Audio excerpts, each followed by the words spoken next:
গল্প নক্ষত্রপথে একা। লেখক শামীম উসমান। পর্ব ৩। হাসপাতালের সাদা বিছানায় রূপক চোখ খুলে দেখে একজোড়া অচেনা চেনা চোখ তার দিকে তাকিয়ে আছে। চোখ দুটো ভেজা, যেন অশ্রুতে ধুয়ে যাওয়া একটা চিরচেনা বিকেল। রূপক, কণ্ঠটা কাঁপছে। রূপক তাকায়, বুঝতে একটু সময় লাগে।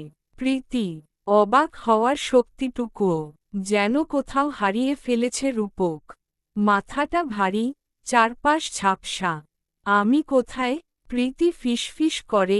হাসপাতালে। তুমি রাস্তায় গাড়ির সামনে পড়ে গিয়েছিলে। মানে আমাদের গাড়ি। রূপক চোখ বন্ধ করে।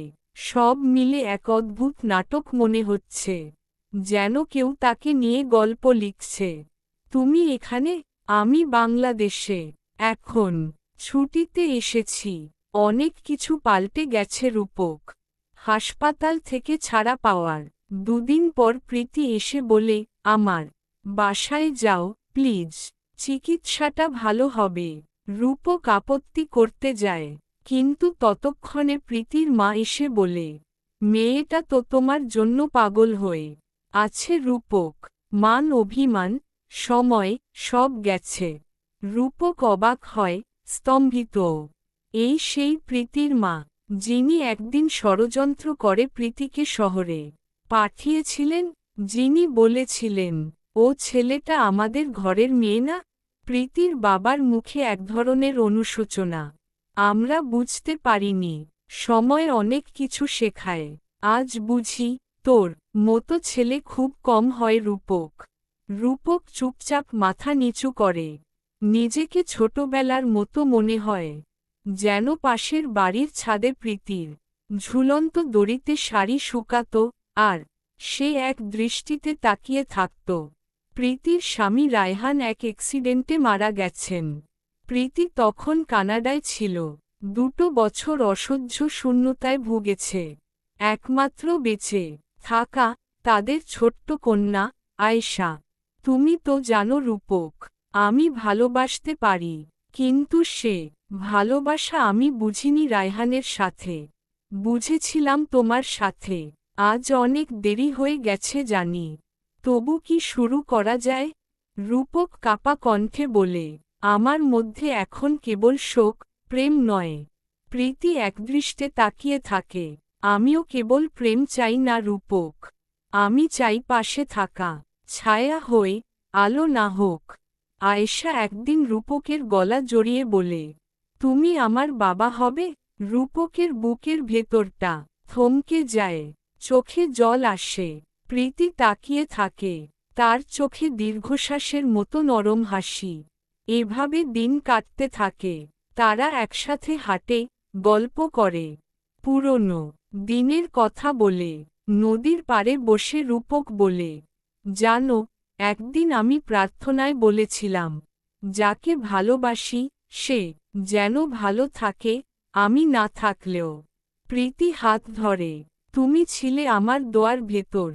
শুধু বুঝিনি তখন। আবার বিয়ে হয়, নতুন করে নয়, পুরনো প্রেমকে সাক্ষ্য রেখে, নতুন শপথে। রূপক মনে মনে ভাবে, আল্লাহ যদি কোনো কিছু কেড়ে নেন, তিনি তার বদলে কিছু দেন। হয়তো সময়ের পরে, হয়তো ভাঙা হৃদয়ের মধ্যে। আয়েশা এখন তার মেয়ে। তাকে স্কুলে নিয়ে যায় রূপক, কোরআন শেখায়, রাতে গল্প পড়ে শোনায়। মা এখন তুলনামূলক সুস্থ। সাজ্জাদ গ্রামে ছোট ব্যবসা শুরু করেছে। মামলাটা বন্ধ হয়ে গেছে। চারপাশে যেন আবার একটা স্বস্তির পরশ। হঠাৎ একদিন প্রীতি বমি করতে থাকে। প্রথমে ভাবে ভাইরাস, পরে ক্লিনিক থেকে আসে রিপোর্ট ক্যান্সার, স্টেজ 3। রূপকের মাথার ওপর যেন বজ্র পড়ে। সে কিছুই বলতে পারে না। প্রীতি হাত চেপে ধরে তার, হাসে। আমার কপালে ছিল না বেশি দিন, বুঝেছ রূপক? আমি ফিরেছিলাম, কারণ আমার সময় ফুরাচ্ছিল। রূপকের চোখ ভিজে যায়। প্রীতি বলে, তুমি আমাকে ক্ষমা করো। তুমি তো কখনো ভুল করনি। ভুল ছিল সময়ে। শেষ কয়েকটা দিন হাসপাতালে কাটে। রূপক পাশে বসে থাকে আয়েশাকে নিয়ে সূরা ইয়াসিন পড়তে পড়তে। প্রীতির হাতে হাত রেখে বলে, আমি তো এখনো তোমাকে ভালোবাসি, যেমন আগে বাসতাম। কোনো ঈদ, কোনো পূর্ণিমা আমার তোমাকে ছাড়া হয়নি। প্রীতি বলে, আমি তো মরে যাচ্ছি না রূপক, আমি তোমার ভেতরে রয়ে যাচ্ছি। একদিন সকালে, ভোরের আজানের আগে, প্রীতি চলে যায় চুপচাপ। রূপকের চোখে জল নেই, কেবল বুকের গভীরে ধ্বনি, একটা নিঃশেষ নিঃশ্বাসের মতো। একদিন আয়েশা হাত ধরে টানে, বাবা চলো, কোথায় যাচ্ছি বলি না, চমক হবে। রূপক হাঁটে, তারা পৌঁছায় এক পুরনো পার্কে। বটগাছ, শুকনো পাতা, হালকা কুয়াশা। রূপক বসে, আয়েশা তার পাশে। রূপক ফিসফিস করে বলে, এই পার্কেই তোমার মাকে প্রথম বলেছিলাম, তোমাকে ছাড়া কিছু ভাবতে পারি না। আর এই পার্কেই শেষবার তার সাথে বসেছিলাম, যখন বলেছিল, তোমার ভেতরে আমি থেকে যেতে চাই। আয়েশা বলে, তুমি কাঁদছ কেন বাবা? রূপক হেসে বলে, না মা, আমি কাঁদছি না, আমি শুধু মনে রাখছি। দূরে আকাশে তখন একটি নক্ষত্র জ্বলছে, অনন্তের মতো, একা।